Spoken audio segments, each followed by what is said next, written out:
Salut, je suis Jean-David Boscouzarex et je viens vous présenter un jeu que j'ai imaginé et prototypé, Megageek, le jeu où tu pirates des jeux.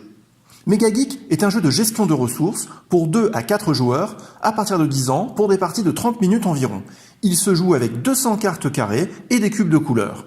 Megageek propose un petit voyage dans les années 80, les premiers geeks, les ordinateurs 8 bits et les disquettes 3 pouces et demi. Revivez une époque où il fallait se donner du mal et braver tous les dangers pour avoir quelques jeux. 4 geeks prêtent des jeux sur des disquettes. C'est la ressource du jeu avec ses 32 variations possibles. Chaque jeu occupe 1, 2, 3 ou 4 unités de mémoire et se classe dans un de ces genres, arcade, stratégie, aventure ou simulation. Certains jeux sont classés dans 2 genres à la fois, comme action-aventure ou stratégie-simulation. Pour gagner la partie, on crée des compilations de jeux sur disquette pour atteindre un score de 100 000 points. À tour de rôle, les joueurs peuvent effectuer différentes actions. On emprunte un jeu à un geek, on y ajoute une carte virus check, puis on peut le copier et l'intégrer dans une compilation.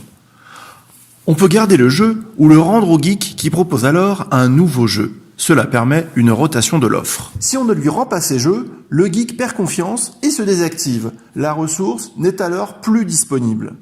Une carte reset détermine les conditions de réactivation du geek dont il faudra s'acquitter seul ou collectivement.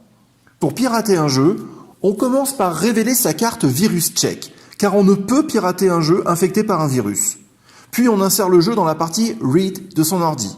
Le piratage peut commencer. On y ajoute à la barre de copie de son ordi le nombre de cubes de couleurs correspondant au jeu. Et voilà, le jeu est copié dans l'ordi. On peut alors le rendre ou l'utiliser plus tard pour une autre compilation. Pour valider un disque pirate, on ajoute ici un second jeu sur la compilation. Enfin, on insère une disquette vierge dans la partie write et on y dépose les 4 cubes de l'ordi. Le disque pirate est créé. Si la combinaison du disque pirate correspond à une carte score, on s'en empare et on marque les points affichés. Un système de combo des cartes score permet d'augmenter son score final en ciblant avec soin les jeux à pirater et les cartes score à posséder. Si le jeu dont on a besoin est dans la réserve d'un autre joueur, on peut proposer un échange, mais gare au virus.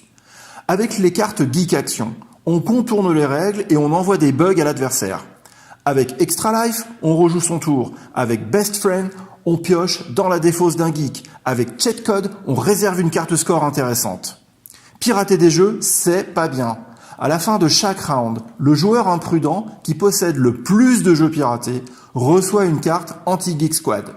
Au bout de 3 cartes, on défausse un disque pirate durement acquis.